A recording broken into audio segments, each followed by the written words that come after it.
আপনার কানে কি এরকম কোনো কথা আসে যে বিএনপির জনপ্রিয়তা কমছে এবং বিএনপির জনপ্রিয়তা কমার মূল কারণ তারা যেটা বলছেন সেটা হচ্ছে যে বিএনপি প্রতিশ্রুতি ভঙ্গ করে? বিএনপি বলেছিল যে তারা স্বজনপ্রীতি করবে না, তারা তাদের দলের মধ্যে যেভাবে শাসন করা দরকার তার মধ্যে গুণগত পরিবর্তন আনবে, তার কোনো কিছুই তারা দেখতে পাচ্ছে না। আমি আপনার কাছে জানতে চাই আপনিও এটা মনে করেন কিনা যে বিএনপির জনপ্রিয়তা কমছে? বিএনপির সাথে যে জায়গাটাতে আসলে ছিল সমস্যাটা, আমি এটা জাস্ট একটু উল্লেখ করি। প্রথমত হচ্ছে একটা সম্মানজনক শেয়ারিং হতে হবে, আসন শেয়ারিং এর জায়গাটা। তো সেখানে যদি এমন হয়, ধরেন এনসিপির 8 থেকে 10 জনকে ন্যাশনালি সবাই চিনে, বিএনপি শুধু তাদেরকেই আসন দিতে চান, তাহলে আমরা তো শুধুমাত্র ওই কয়েকটা ব্যক্তি কেন্দ্রিক রাজনীতিটা করলে আমাদের আগামীর জন্য কিংবা আমাদের সাথে যারা সেকেন্ড লেয়ার থার্ড লেয়ারে আরো যারা রাজনীতি করেন জাতীয়ভাবে, তাদেরকে যদি আমরা এই সুযোগটা না দিতে পারি, স্থানীয়ভাবে আমার একটা জেলাতে যিনি জেলার সভাপতি হিসেবে ওই জেলাটা গুছিয়ে রাখা, একটু জানার জন্য সার্জিস, একটু জানার জন্য, জামায়াত আপনাদেরকে 30টা আসনে মানে সমঝোতা হয়েছিল জামাতের সঙ্গে, বা আপনারা একইভাবে, বিএনপি আপনাদের কতটা দিতে চেয়েছিল? না, এটা আসলে কি, মানে আমরা যখন এই কথাগুলো, প্রথমত আমি যদি বলি বিএনপি একটা ডেমোক্রেটিক পার্টি, মধ্যম পন্থার রাজনীতি করার চেষ্টা করে, আমরাও একটা ডেমোক্রেটিক পার্টি, মধ্যম পন্থার রাজনীতি করার চেষ্টা করি। সো এমন না যে বিএনপির ডোরটা আমাদের অফ ছিল, বরং বিএনপির সাথেও সমান তালে আলোচনা হচ্ছিল। কিন্তু যখন এই সিটের আলোচনাটা হয় 8টা থেকে 10টার মধ্যে, তখন আমরা মনে করেছি এটা দীর্ঘমেয়াদী রাজনীতির জন্য এনসিপি একটা ক্ষতির মুখে পড়বে। আরেকটা গুরুত্বপূর্ণ বিষয় ছিল যে মাঠ পর্যায়ের যে সেন্টিমেন্টটা, ওই সেন্টিমেন্টটা নির্বাচনের বেশ আগে থেকে বিএনপির মাঠ পর্যায়ের কিছু নেতাকর্মীর বিভিন্ন ধরনের অপকর্ম বলি, চাঁদাবাজি বলি, দখলদারিত্ব, ক্ষমতার অপব্যবহার, মামলা বাণিজ্য, এগুলোর কারণে একটা অ্যান্টি বিএনপি সেন্টিমেন্টের জায়গাটা তৈরি হয়েছিল।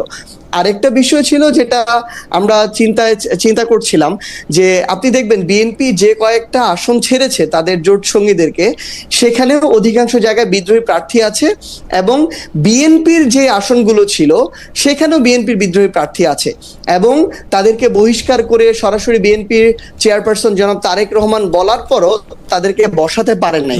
তাহলে আমাদের মতো একটা নতুন রাজনৈতিক দলের জামায়াতের ক্ষেত্রে আমি জনাব সারোয়ার তুষারের আসনটার কথা মনে করতে পারি, নরসিংদীতে দুইটা আসনে আমাদের, যে আবার এদিকে রাজবাড়িতে সম্ভবত কবির আসনেও আমাদের 30টা আসনের মধ্যে 2টা আসনে এরকম হয়েছে। 28টা আসনে আমরা এই সহযোগিতাটা পেয়েছি। এখন আপনি চিন্তা করেন বিএনপির ক্ষেত্রে যদি 8 থেকে 10টা হতো, সেখানে আমরা এই সম্ভাবনাটা আরো বেশি দেখি, অন্তত 5টাতে এমন হতো। তাহলে দিন শেষে আমরা যে কারণে জোট করছি যে আমাদের যেমন রাজপথে আমাদের অংশগ্রহণ লাগবে, সংগঠন দাঁড় করাতে হবে, আমাদের সংসদেও প্রতিনিধিত্ব লাগবে। কারণ দিন শেষে সারা দেশের মানুষজন যখন ওই সংসদের দিকে তাকিয়ে থাকে, তাদের একজন প্রতিনিধি ওখানে প্রত্যাশা করে। আবার সারা দেশের এই ক্ষমতা কেন্দ্রিক আমলাতন্ত্রের স্ট্রাকচার বলেন, প্রশাসনের স্ট্রাকচার বলেন, তারা আসলে ক্ষমতার দিকে নুয়ে থাকে। এখন আপনি দেখবেন যে আমার একজন এমপি হয়েছে বিরোধী দলের, তারপরও তিনি ওই আসনের এমপি হওয়ার পরও ইউএনও, ওসি কিংবা ডিসি তার কথা খুব একটা শুনতে চান না, কারণ সেখানে সরকার হচ্ছে বিএনপির। তাহলে বিএনপির সভাপতি কে আছে ওই ইউনিটে, তার কথা শুনে ওই দিকে বেশি ঝুঁকে যায়। আমি শুনেছি যে ডক্টর মোহাম্মদ ইউনূস যখন ক্ষমতায় ছিলেন তখন আপনাদের কথা ইউএনও সাহেবরা বেশি বেশি শুনতেন, তাই না? মানে আপনাদের অনেক প্রভাব ছিল, ব্যাপারটা কি এরকম? ঠিক আছে, আমি একটু বলি ভাই। না, এরকম না। ব্যাপারটা হচ্ছে দিন শেষে প্রশাসন বলি, আইন শৃঙ্খলা রক্ষাকারী বাহিনী বলি, তারা ক্ষমতার দিকে ঝুঁকে থাকে। এবং এই ক্ষমতাটা আপনি যদি দেখেন অন্তর্বর্তীকালীন সরকার ক্ষমতা না, অন্তর্বর্তীকালীন সরকারের সময়ও অনেকে বলার চেষ্টা করে যে জামায়াত শক্তিশালী ছিল, অনেকে বলার চেষ্টা করে যে সমন্বয়করা বা এনসিপিতে যারা ছিল তারা ক্ষমতাশালী ছিল, কিন্তু ব্যাপারটা এরকম করে ওয়ার্ক করে নাই। কারণটা হচ্ছে সবচেয়ে বড় রাজনৈতিক দল হিসেবে বিএনপি সেই জায়গায় সবচেয়ে বেশি তাদের ম্যান পাওয়ার আছে, তারা সেই ক্ষমতাটা খাটানোর চেষ্টা করেছে। প্রত্যেকটা জায়গায় তাদের দীর্ঘ সময় ধরে রাজনীতি করার কারণে প্রত্যেকটা জায়গায় তাদের প্রতিনিধিত্ব আছে। এবং আরেকটা গুরুত্বপূর্ণ বিষয় হচ্ছে প্রশাসন থেকে শুরু করে যারা স্টেক হোল্ডাররা আছে, তারা মনে করতো সবচেয়ে বড় রাজনৈতিক দল হিসেবে বিএনপি তো ক্ষমতায় যাবে, সো বিএনপি যদি নাও চাইতো প্রশাসন ওই দিকে ঝুঁকে থাকতো। একজন ডক্টর ইউনূস কিন্তু একজন ডক্টর ইউনূসের কথা, আচ্ছা উনি যেহেতু নাই, আমি আপনার কথাই শুধু বলি।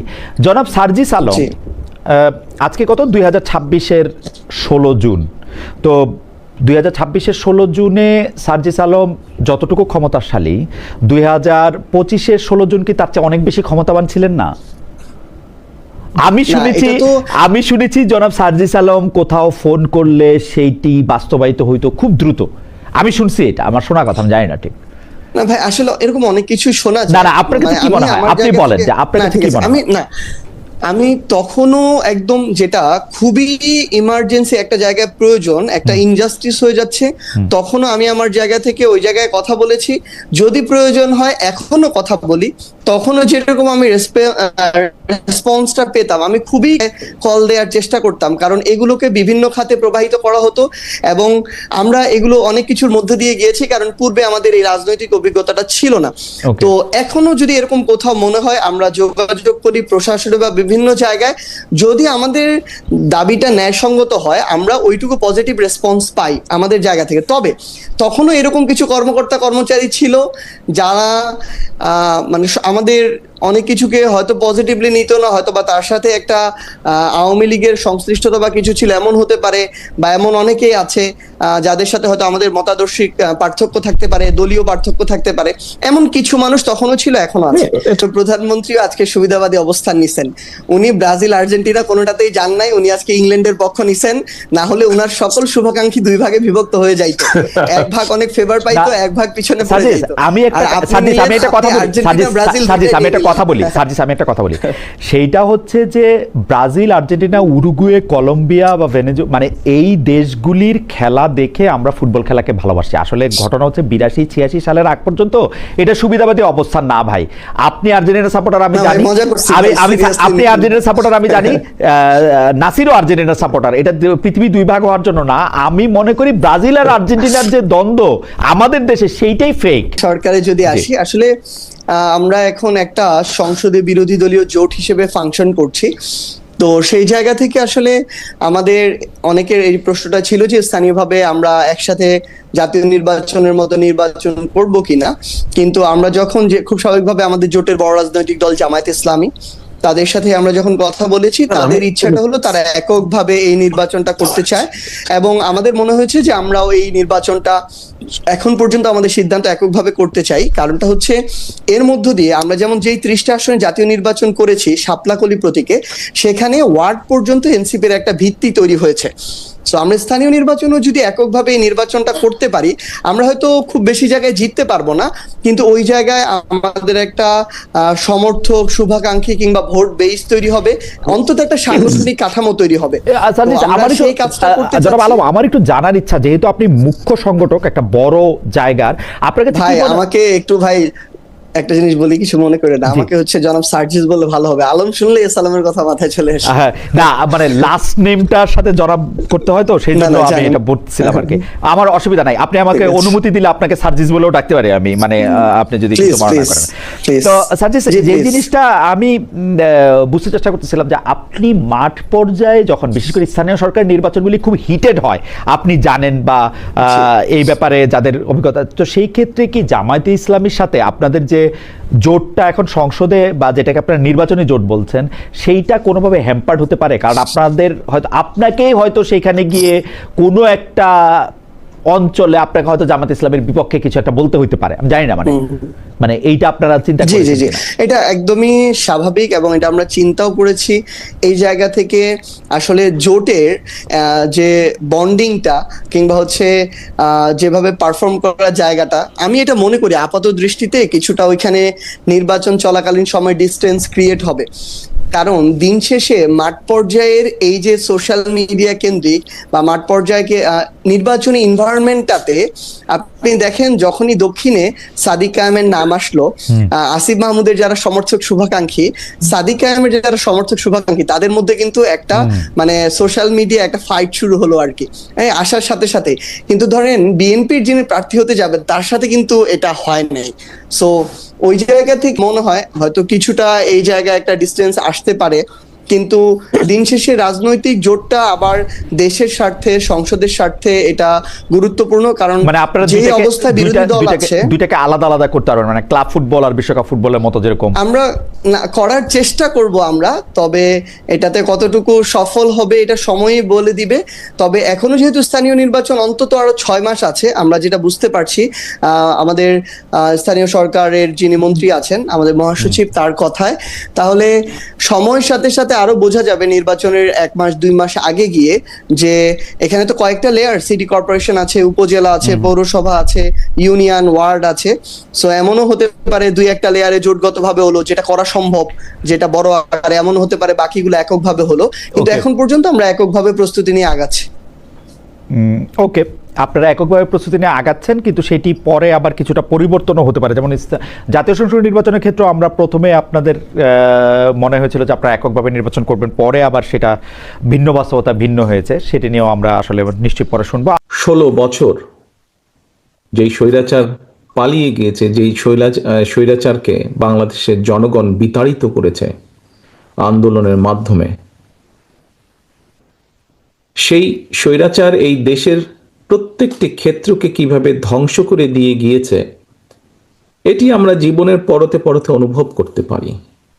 কিভাবে দেশের অর্থনৈতিক ব্যবস্থা ভেঙে দিয়ে গিয়েছে, কিভাবে দেশের আইন শৃঙ্খলা ভেঙে দিয়ে গিয়েছে, কিভাবে দেশের শিক্ষা ব্যবস্থাকে ধ্বংস করে দিয়ে গিয়েছে, কিভাবে দেশের স্বাস্থ্য ব্যবস্থাকে ধ্বংস করে দিয়ে গেছে, কিভাবে দেশের প্রাকৃতিক অবস্থাগুলোকে, নদী, নালা, খাল, বিল, বন, জঙ্গলকে ধ্বংস করে দিয়ে গিয়েছে, কিভাবে দেশের কৃষি, যেটাই বলি না কেন, সব কিছুকে যেভাবে ধ্বংস করে দিয়ে গিয়েছে, এর ভুক্তভোগী কিন্তু এই দেশের মানুষ।